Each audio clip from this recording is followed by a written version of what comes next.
با سلام خدمت دانشجویان عزیز. صفا نادرنی هستم، دانشجوی دکترای زبان ادبیات انگلیسی.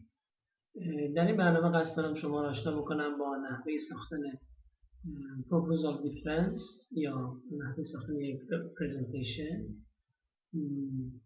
که قرار است در دانشگاه یا جایی نمایش بدید با استفاده از نرم افزار پاورپوینت و همچنین استفاده از تریگرز برای هایپرلینک کردن آیکون ها و راه اندازی هر بخشی که میخوایم به صورت اتومات در پاورپوینت اون رو پیاده بکنیم.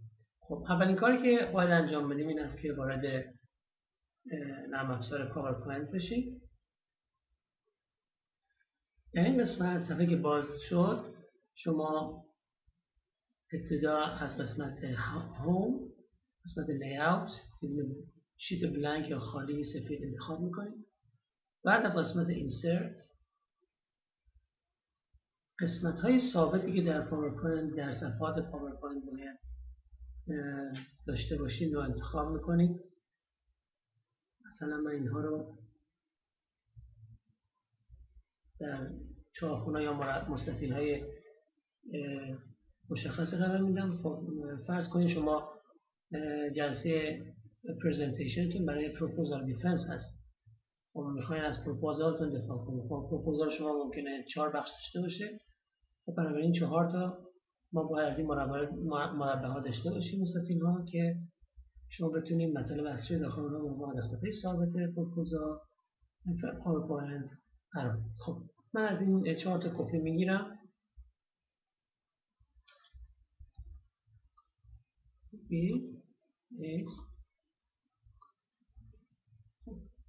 اینا رو هر قسمتی که دوست داشتید میتونید بچینید بالای صفحه، گوشه صفحه. خب فرض کنید که قسمت اول هست تایتل و عنوان مطلبتون، قسمت دوم چپتر 1، مستطیل سوم چپتر 2 و مستطیل چهارم چپتر 3. خب وقتی اینا رو نوشتید، حالا هر کدوم از این مستطیل ها رو یا اصطلاحاً آیکون ها رو ما باید به یک مطلب لینک کنیم. خب تایتلتون قبلا حالا در یه پاورپوینت دیگه باید مطالبی که میخواین آماده کرده باشید داشته باشید که بتونید از اونجا کپی کنید تو این قسمت. خب من قسمت جایی که میخوام این پاورپوینت رو قبلا درست کردم، این تایتل رو از اینجا میگیرم، یک کلیک راست میکنید، همین قسمت که چهارخونه مستطیلش از یک کلیک راست میکنید، کپی و میبرید در این صفحه سفید اینجا پیستش میکنید. خب اینو میتونید جاشو هر جا دوست داشتید اینجا بذارید، میتونید مقدار کشیده تر باشه و اینو مشخص. همزمان که این انتخاب، دقت بفرمایید این باید حتما انتخاب شده باشه، یعنی این نقطه چین ها دورش باشه. وقتی اینو انتخاب کردید، مرحله بعد این هستش که شما میرید قسمت انیمیشن، قسمت کاستم انیمیشن و قسمت اد افکت کلیک میکنید. اولین مورد گزینه اینترنس وارد میشید، کشویی که باز شد اپیر رو انتخاب میکنید و کلیک میکنید. بعد که کلیک کردید مورد اول که تایتل شما هست این قسمت بالا قرار میگیره در لیست. کشویی رو از این گوشه باز میکنید، همین قسمت کشویی رو باز میکنید، این قسمت تایمینگ کلیک میکنید. در این صفحه این قسمت تریگرز کشویی رو باز میکنید، استارت. خب ما میخوایم این صفحه تایتل ما با این آیکون تایتل همزمان، به مثل کلیک میکنیم تایتل رو، عنوان ما ظاهر بشه. بنابراین از این قسمت که استارت افکت آن کلیک پاپ تایتل انتخاب میکنیم. ببین ما تمام قسمت رو داریم، چپتر 1 2 3 که نوشتیم داریم، اما چون میخوایم این قسمت صفحه اول با تایتل لود بشه یا راه اندازی بشه، همین تایتل انتخاب میکنیم و اوکی. خب حالا میریم برای هر قسمت از کار میتونید چک بکنید که آیا درست عمل کردیم یا نه. این قسمت اسلاید شو تشریف میبرید، کلیک میکنید تا از چه کار رو ببینید. خب اینجا اگر من درست کار کرده باشم باید روی تایتل که کلیک میکنم عنوان پرزنتیشن من بیاد، کلیک میکنم درست. خب بریم قسمت بعد. قسمت بعدی خب چپترهای ما هست، باز به همین ترتیب باید برای هر کدومشون متن رو بیاریم. به چه صورت؟ خب ما ابتدا نیاز داریم که یه صفحه جدید باز کنیم. روی همین صفحه مجددا قسمت اینسرت، قسمت شیپس، یه صفحه دیگه انتخاب میکنیم. اندازه و نوع صفحه مستطیل، مربع یا لوزی، هر چی که هست اینا سلیقه‌ای هست، خودتون میتونید هر شکلی که دوست داشتید انتخاب کنید. میام دقیقاً بالای تایتل این صفحه رو میکشم، باز میکنم. خب وقتی رهاش کنم آبی رنگ است. ما با رنگش رو سفید کنیم از قسمت هوم، این قسمت شیپ فیل و رنگش رو سفید. خب این صفحه چون چپتریه که ما هست قطعاً باز یک سری ساب دیویژن یا موارد جانبی داره که اونها قسمت ثابت این صفحه است. خب ابتدا باید اون قسمت ها رو اول ایجاد بکنیم مثل صفحه اول. خب طبیعتاً در همین صفحه ما به صفحه بالا کار نداریم، در این صفحه که تازه باز کردیم مجددا چهارخونه ها رو میذاریم به عنوان لینک هایی که روش کلیک میکنیم به موضوع مورد نظر ما رو راهنمایی کنه. خب من اینجا باز ممکنه چپتر اول شما چند قسمت داشته باشه، بسیار خودتون فرض بکنم که 4 قسمت داره، فرض کنیم اون قسمت چپتری که ما کپی ازش میگیریم و 4 تا مربع میسازیم. 3 4. خب فرض کنیم که اینا رو خب میچینیم، این میشه. حالا فرض کنیم چپتری که ما به عنوان مثال یکی اینتروداکشن هست.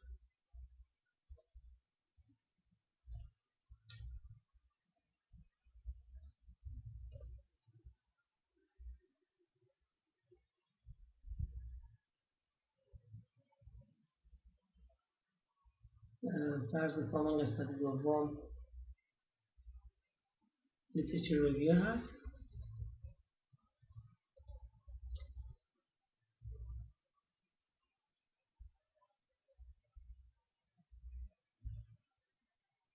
قسمت سوم در چپتر 1 ممکنه ریسرچ کوئسشن باشه.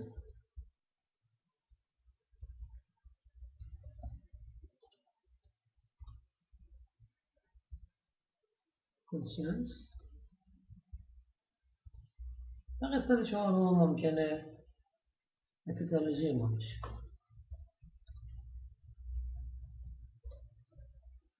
این قسمت ثابتی است که ما قرار است در چپتر 1 وقتی کلیک می‌کنیم موضوعاش باز بشه. این قسمت ثابت رو ایجاد کردیم. اینا این مقدار تنظیمات نیاز داره، خود تنظیمات خودتون انجام بدید. یکم فاصله بدید. اینا رو میتونید با استفاده از کنترل و فلش هر کدوم انتخاب کنید و حرکت کنید. کنترل رو میگیرید و فلش میتونید اینا رو بیارید پایین‌تر.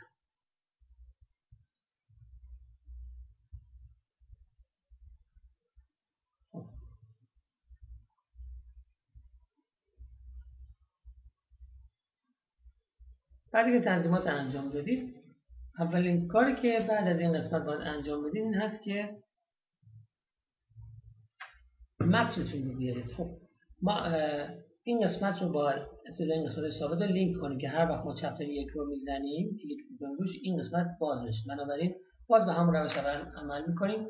همه اینها رو کنترل رو می‌گیریم و همه‌شون رو انتخاب می‌کنیم. همچنین صفحه اصلی و 4 تا مستطیل که این گوشه هست. خب میام قسمت مرحله بعدی add effects entrance appear. به محض که کلیک کنیم روی appear 4 قسمت میشه. خب این کشوی رو باز میکنیم.